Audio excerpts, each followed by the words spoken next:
What is up, guys? Looky here. We are in the new shop. Super excited.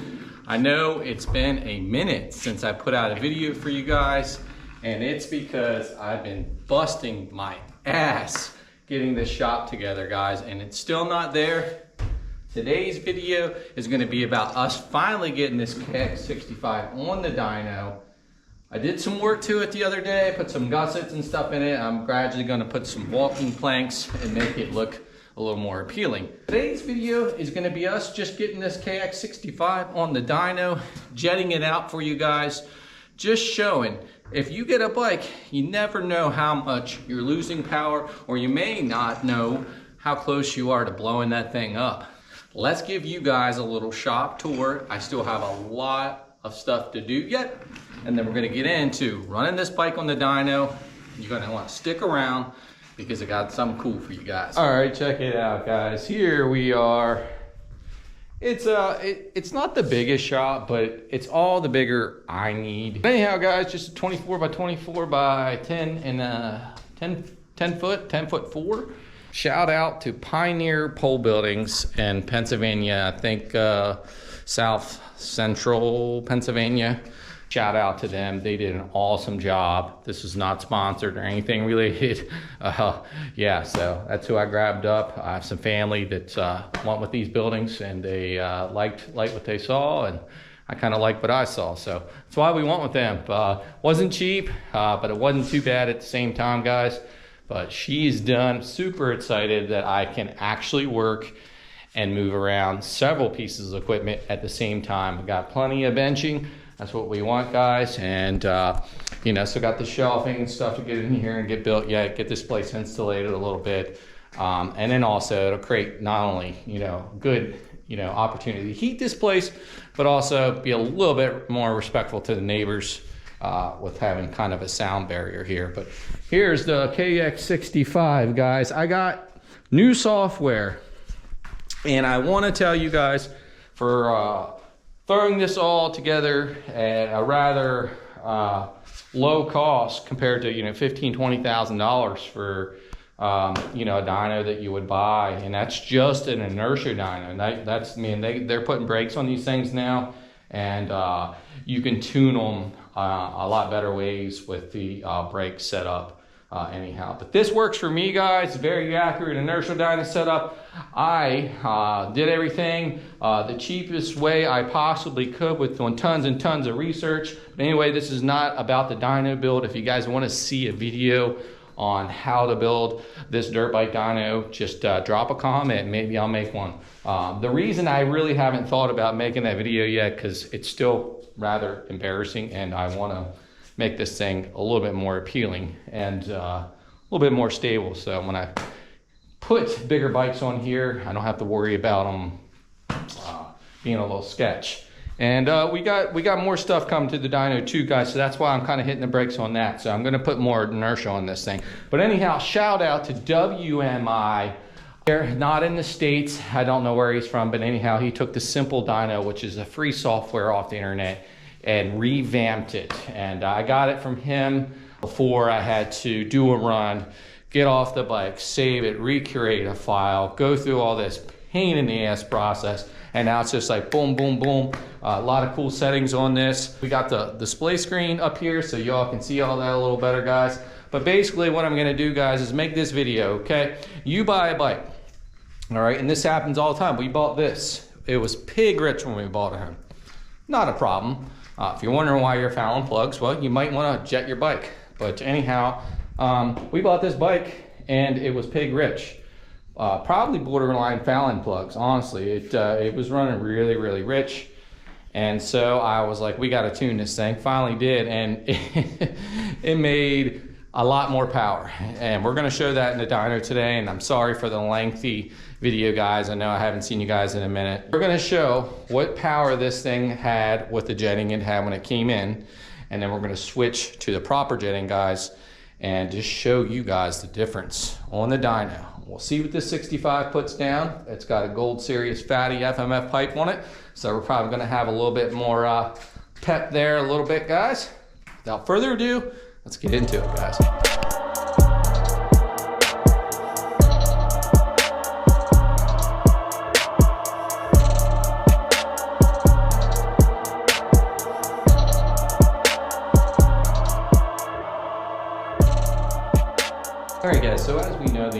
of jetting means a lot, and hopefully we're going to show you by the time this video ends is just how much difference your power can be with proper jetting. You could buy bikes that you get lucky and it runs damn good, or you can buy one like kind of like we did. As soon as my son started riding this, I could tell. I was like, oh, I left it alone. It wasn't found plugs, so pilot circuit and everything wasn't too far off.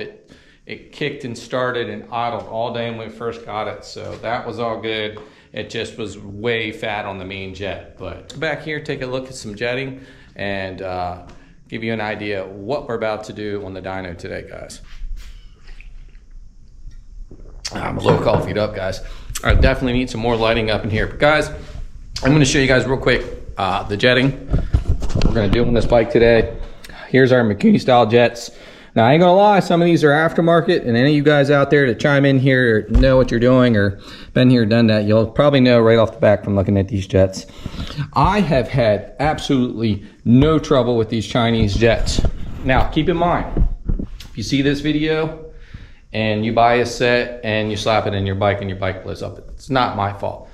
And the reason I say that, if you have a little bit of experience, pull your main jet out, know what size it is, buy this kit, match your jets to your size just to know you're about in the ballpark. I highly recommend getting yourself some real small drill bits like the machinists might use, these carbon sets. I'll drop a link in the description here if you guys are interested in those. But yeah, guys, so pretty much just double check yourself. And just don't throw the jet in there if you're buying the aftermarket. Now, some may frown and yell at me and throw stuff. Sorry, guys, but I've had no trouble with these jets whatsoever. Now, you can get these kits for a pretty decent price. This bike came in on a 240 main on the Mikuni, and it was pig rich. And I just said, hey, you know what, guys? I think I went to a 190 right off the back, and I could tell the bike was getting hot quicker with my butt on the bike. Junior, it was okay, but with me putting that extra load, I could tell the bike was getting a little too lean when it got to like optimum temperature. So I didn't want to run the bike a whole lot. I like playing on this thing, honestly. But yeah, so that's why I wanted to make this video. It's for me and you guys, okay? A lot of this stuff is just generally to help y'all out, guys. But yeah, so you can kind of get the sound effects of what this is going to be, how we brought this thing home, and then we're going to switch and step down the jet sizes until we make optimum power on this bike, and we'll know right where we're setting with the jetting. But Pro Circuits jetting on ProCircuit.com, guys, has the stock bike with a 190 in it, and if you're going to pipe it, guys, it's the 200 main jet. Plain and simple, guys, we ended up 190. I was worried about being lean. Think it was a little bit, guys. I have a fresh plug to put in this thing, but I think I'm gonna I think I got two. These plugs weren't cheap, by the way, but I think I got two spares. We're gonna start running this plug a little bit. If we foul it, we got a couple extra plugs to throw in it, but we're gonna start with clean up to a 240. You guys can see what a rich bike sounds like. Guys, a lot of times too, like just from my experience too, if you're questioning a bike running lean and it's getting hot quick, it's like, is it just me or is it hot out or what? A lot of times you can fill your carburetor because the fuel, the added fuel cools the engine down. So keep that in mind. You can put your hand on a carburetor and tell if it's running rich just by how the carb feels a lot of times, guys. Keep that in mind. A little trick of the trade too, guys. Without further ado, I'm gonna throw this pig rich 240 main in this thing, guys, and we're gonna get this bike warmed up and see what it puts down on the dyno.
in here, get ready the first few pulls, and get this bike up to temp, see where it's at.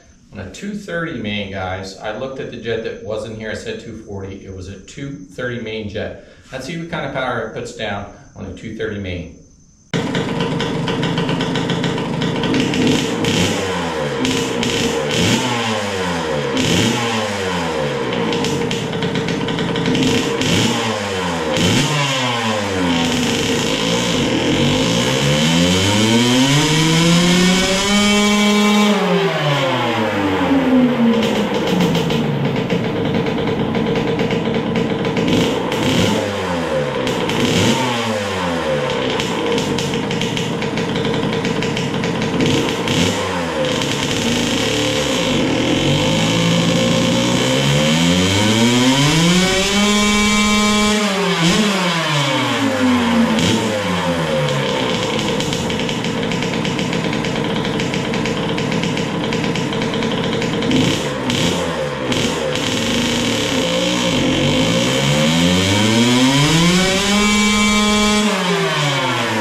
Let's get these numbers together and see what kind of power we put down. All right, guys, got the power results up here on the screen for you. It started off pig rich, and as you can see, it's smoky in here, dude. We didn't have the air on the radiator either, so I probably got the bike to temp rather quickly. Look back here, guys. That's how rich that was off that 230 main. This is how we bought the bike right here. So guys, it was putting down around, hope you guys can see that, about 11.5 to 12 horsepower consistently, guys. Making max power around 10.5 there at 13,000 RPMs just about here, guys. So we're looking, our best pull there was about 12.2 horsepower. And so I honestly know this bike has more than that in it. Just from fooling around down in the other shop, I did get it on the dyno a time or two because I wanted to try this MX style tire on here, and it seems to be working out. It's a soft enough tire. I think it grips good to the dyno. My roller is just shy of 200 pounds, so yeah, so it's a lighter roller than you would normally see, so maybe that's why we're not getting too bad of slippage. But I'm making this thing heavier, so we're going to be doing street tire setups on almost everything eventually. I guess if it all depends on how much power it's putting down too, guys. But yeah, so we're looking around 12.2 horsepower there, guys. 12.2 horsepower. The torque setting was 6.2 foot-pounds. Now that's always give or take, guys, because that's got to be put in the gear ratio of the software. It does not affect the horsepower numbers at all on that. So I'm still messing around with the inductive clamp to put on the ignition system. I just can't get a clean signal for the most part. I've had it get close with the pitter on here, and then next thing you know, it was getting a little funky on me again. So if anybody's really tech savvy, some kind of filter or something I could put on here, but I don't know. So we got to get that down, but for now I just have to put the wheel size and gear ratio in here and get my RPM right. Like when we started there, it was so rich. It was like 6.9 horsepower. It was bad. But anyhow, guys, so what we did was put on this 230 main. It showed you just how fat this bike was when we got it in. And we're gonna go down, I think, to Pro Circuit's recommendation of a 200 main jet. Now they do recommend the 27.5 Pilot as well, guys, on the pipe, and same as the stock setup, 1.5 turns on the air screw, and to put the needle on needle 2 position, guys. So if you're on 3, take it down to 2 when you put the pipe on. So basically what that is doing here, and I drew this up here for myself a while back, 1 being the leanest and 5 being the more rich. So you are on needle 3, and what you're doing is dropping down to needle 2, leaning out the bike on the needle a little bit, guys. Funny how that works. You know, you're going fatter on the main, but you're dropping down on the needle position. So carb tuning is, you know, it takes a while getting used to, guys, trust me. But yeah, so we're gonna get this 200 main jet in here, guys, and see what kind of power it puts down. Yeah, so on a side note here, guys, I want to insulate. I've started putting insulation up, just R13 for now, and then I'm going to board it and then paint it like a brighter white eventually. Was going to do OSB, but as much paint as you're going to throw on the OSB, I'm just going to put like thinner plywood up and paint it, so like a brighter white.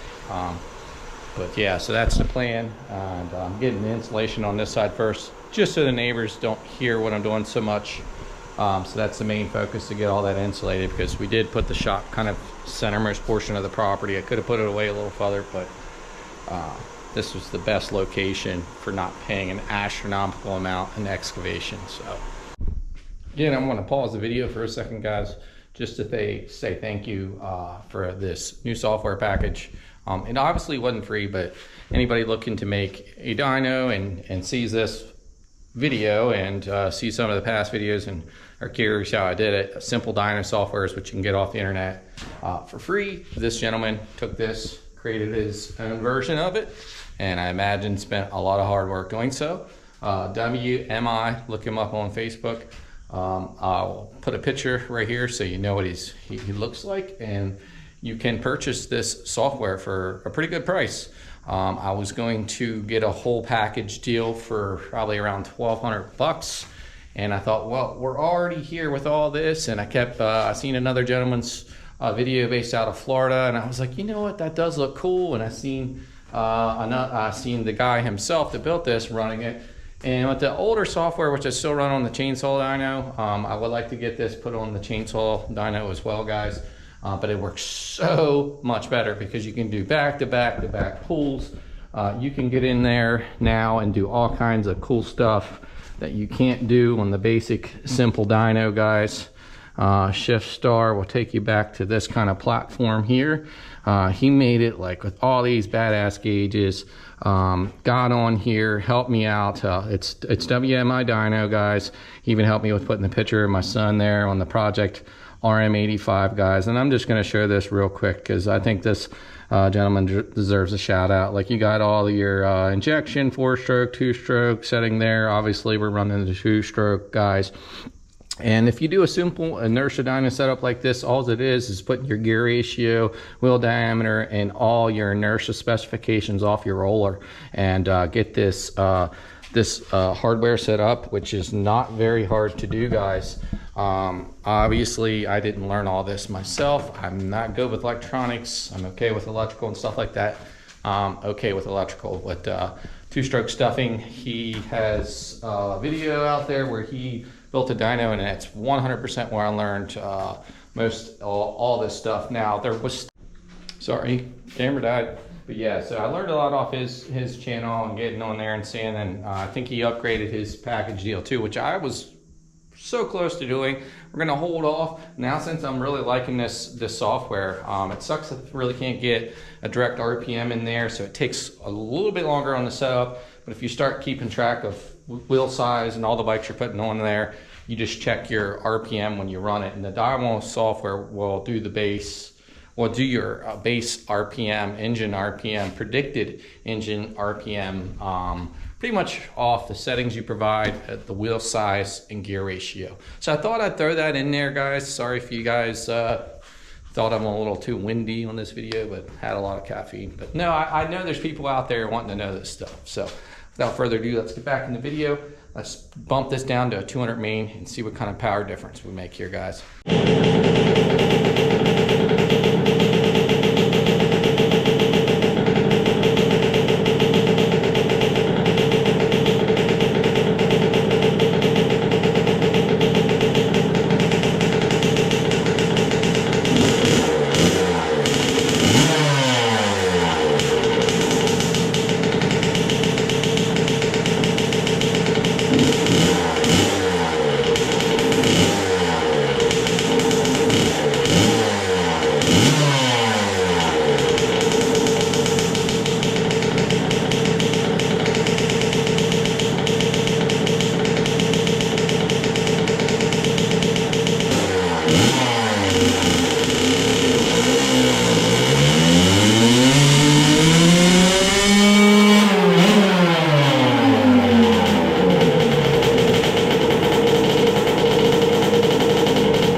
Alright guys, I'm not sure how well we can see this here.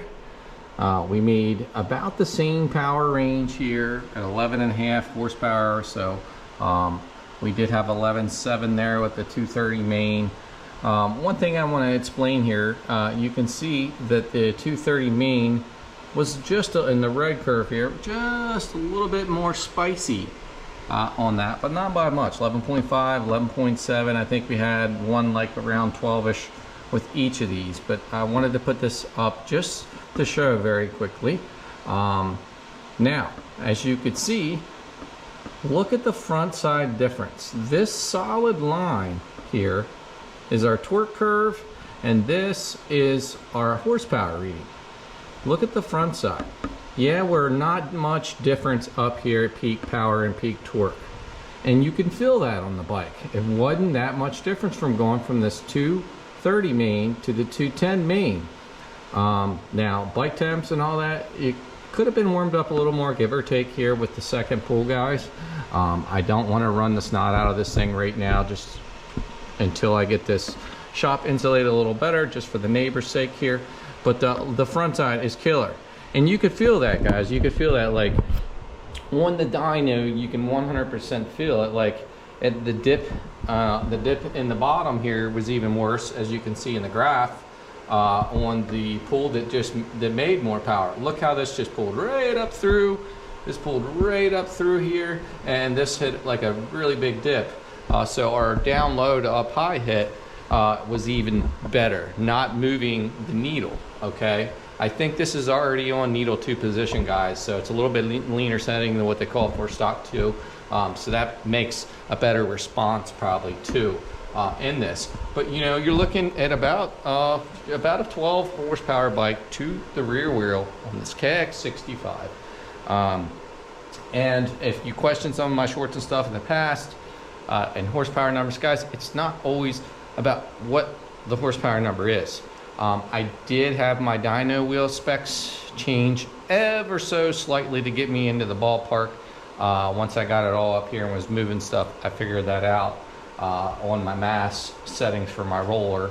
I had huge bearings on this that I forgot to account for that were on the axle when I weighed everything on the roller here. But as this goes to show, guys, you know, peak horsepower isn't always everything. You could 100% feel this torque difference and this front side difference running this dyno. I guarantee if you put a decent rider on this thing and you went out there and let them rip with this 230 main, especially coming in and out of them turns and stuff, especially tight turns, and then I bumped them to a 200 main and let them rip, they're gonna tell a difference, guys. So I hope you enjoyed us getting the bike dyno, the new garage setup going out here, guys. I got a lot of work to do in the future here for us, guys. We're gonna insulate the shop up really well, and that way we have more of a sound barrier.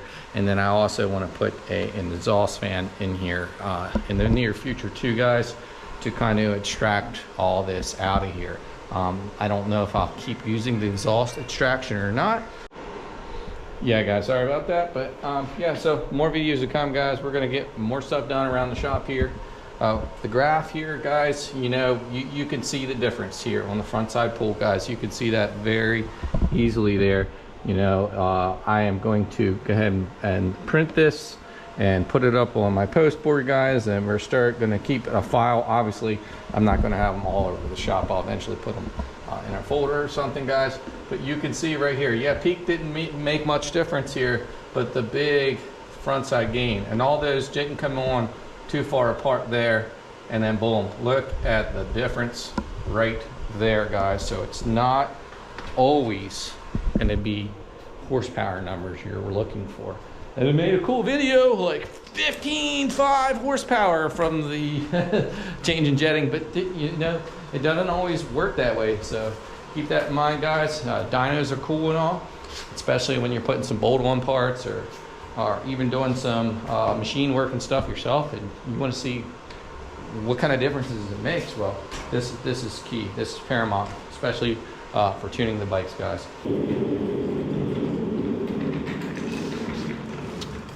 Thanks for watching Digging Deep, guys. If you're new to the channel, subscribe down below, comment down below, give us a like, guys. Share this video, turn on the bell notifications too for more videos to come, guys. Share that video, guys. Get my name out there a little bit. Get these videos out there a little bit. Help us out, guys. Thanks for watching. We'll see you next time.